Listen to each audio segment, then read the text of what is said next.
November 1946, the Black Forest border region. The rain was relentless.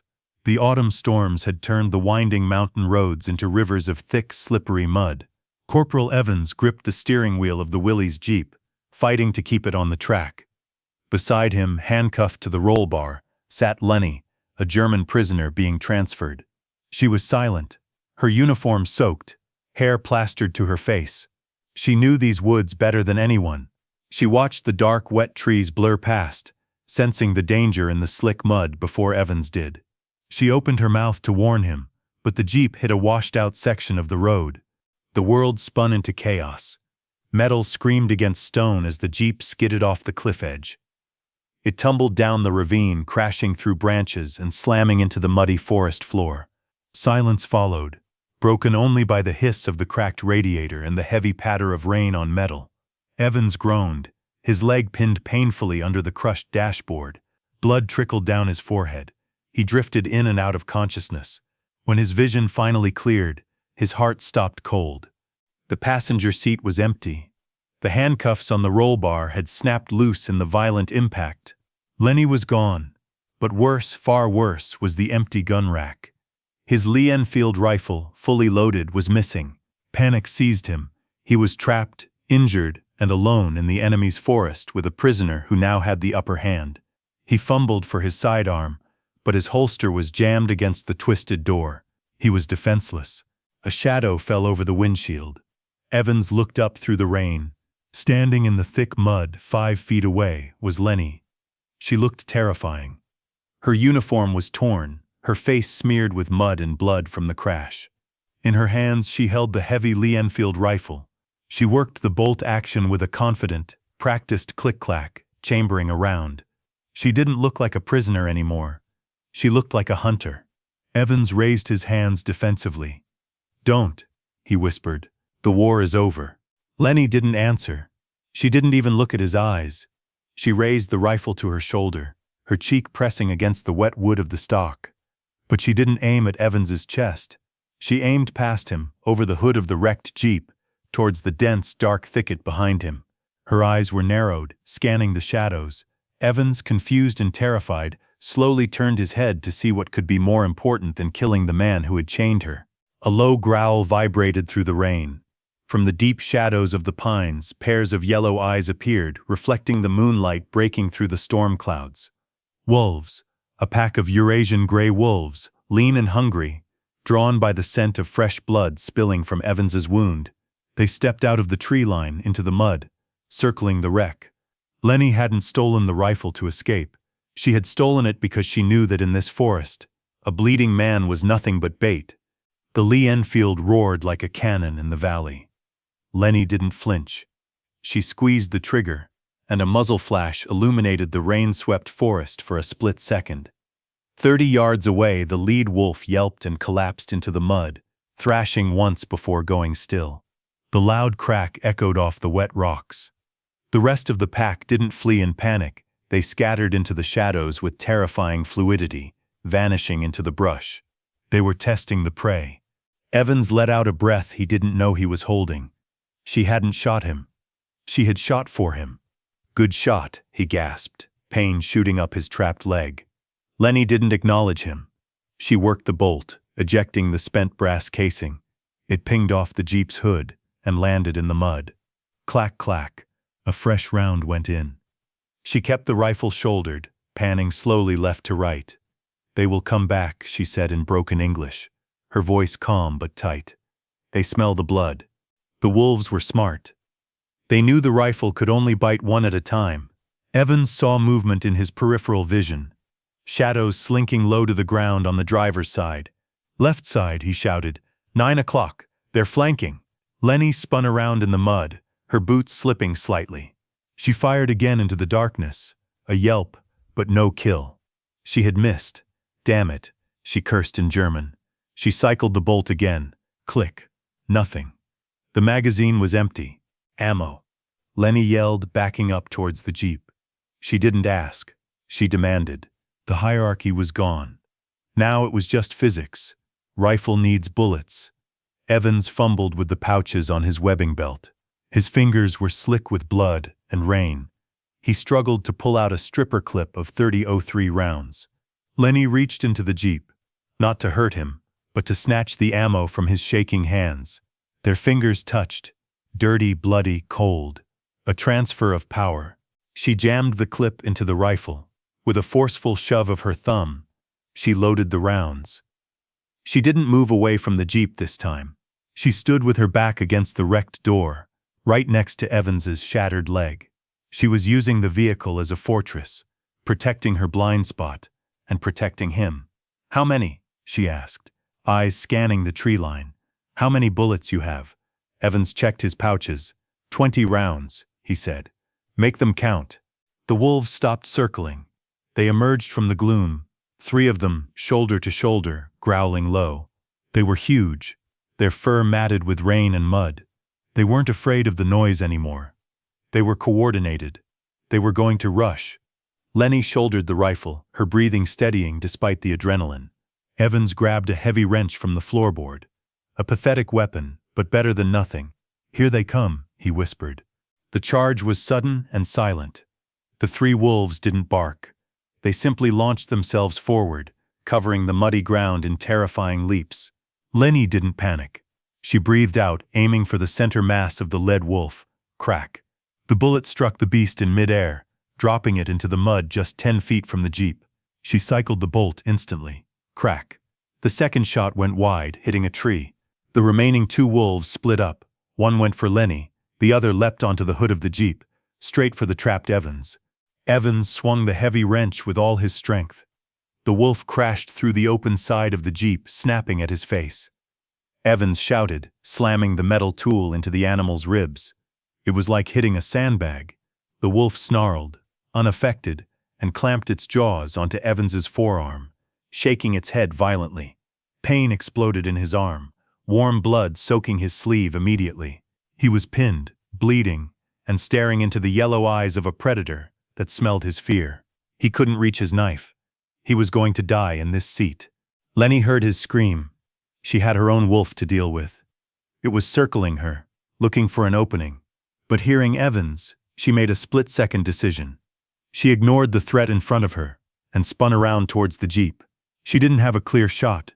The wolf was on top of Evans. If she missed, she would kill the corporal. She reversed her grip on the rifle, holding it by the barrel like a club.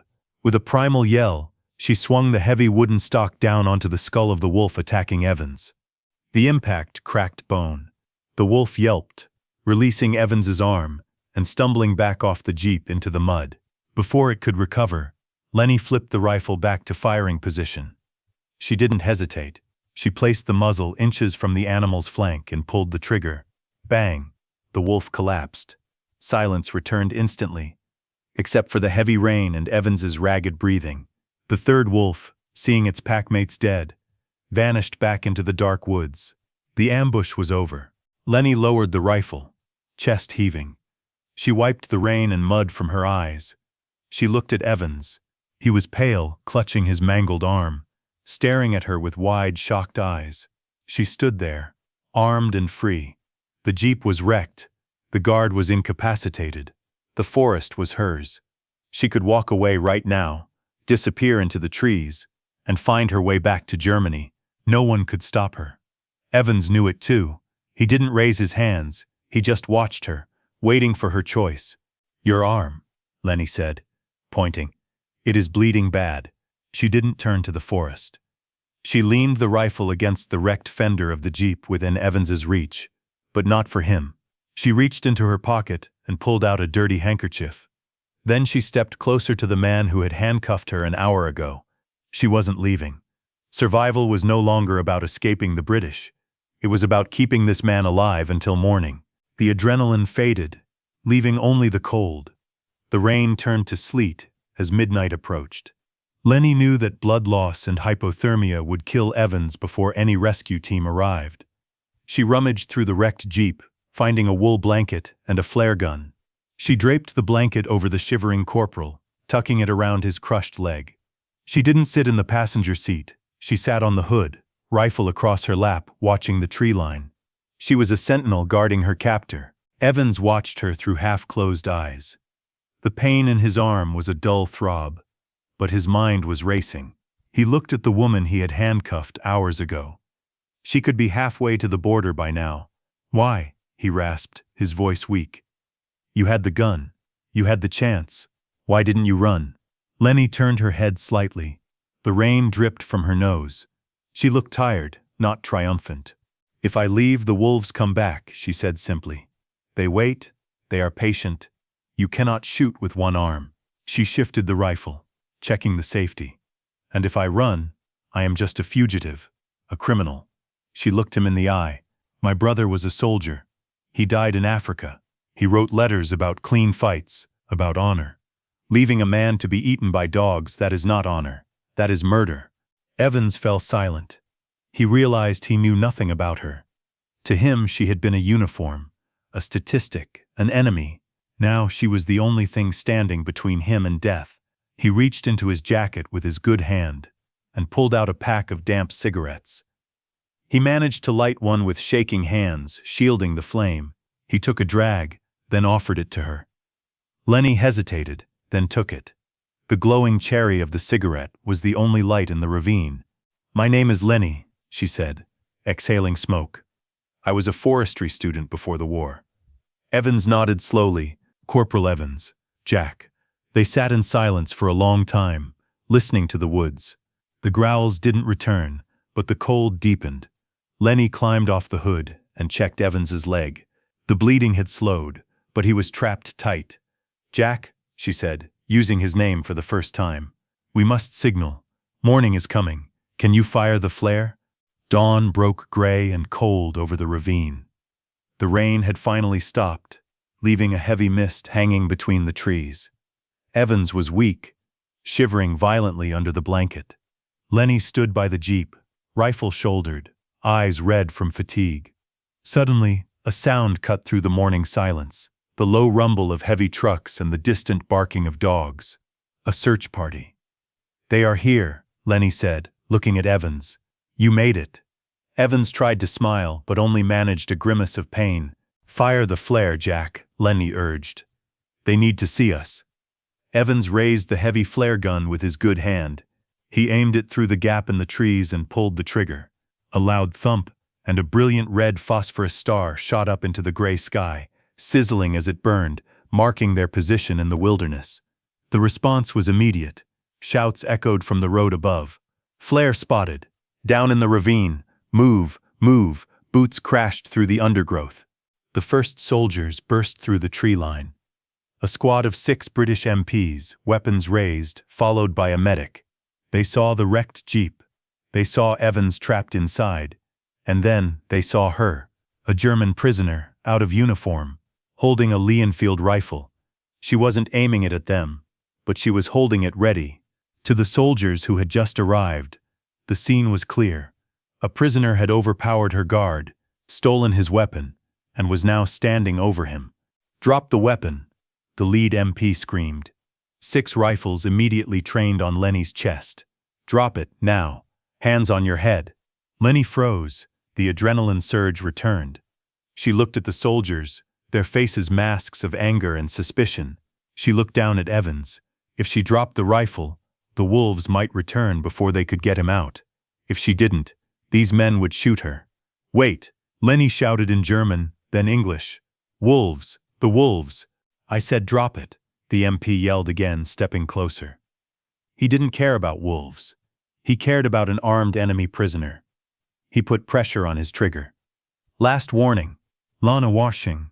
Leni slowly, deliberately began to lower the rifle. She didn't drop it. She placed it carefully on the hood of the jeep, bolt open. Then she slowly raised her hands, palms open, showing surrender. The soldiers rushed forward, grabbing her roughly, pulling her away from the jeep and forcing her to her knees in the mud. "Stop it. Let her go." The scream didn't come from the forest. It came from the wrecked jeep. Corporal Evans, mustering every ounce of strength he had left, shouted over the commotion. The MPs froze, looking back at the injured man. "She didn't steal it," Evans gasped, coughing as the medic tried to stabilize his leg. "She saved me. She fought them off. Look around you, you idiots. Look at the mud." The lead MP looked down. He stepped away from Leni and shone his flashlight onto the ground near the jeep. There, half buried in the churned-up mud and pine needles, lay the carcass of a massive gray wolf, a bullet wound in its flank. 10 yards away, another dead wolf. The realization hit the soldiers like a physical blow. The rifle hadn't been fired at the British Army. It had been fired at the wild. The German prisoner hadn't held them at bay. She had held death at bay. The MP holstered his pistol. He reached down, not to cuff Leni, but to help her up. He didn't apologize. Soldiers rarely do. But he brushed the mud from her shoulder. "My mistake," he muttered. Leni stood up, rubbing her wrists. She didn't look angry. She just looked at Evans. As the medics loaded the corporal onto a stretcher, he locked eyes with her. He couldn't salute, and he couldn't hug her. He simply nodded, a slow, deep gesture of profound gratitude. Leni was returned to the camp. She wasn't punished for touching a weapon. In fact, Corporal Evans's official report stated that the prisoner had acted with valor in preservation of life. Leni served out the rest of her sentence quietly. She never held a gun again, but in the quiet moments of the night, she would remember the weight of the Lee-Enfield, the smell of the wet pine forest, and the strange, terrifying night where she and her enemy fought back to back against the dark. Some bonds are forged in fire, others in the cold rain. If this story of survival and unexpected alliance kept you on the edge of your seat, hit that subscribe button. We are dedicated to finding the moments where the instinct to save a life overpowered the order to take one. Share this video to remind the world that even in war, we are all human in the face of the wild. Thank you for watching.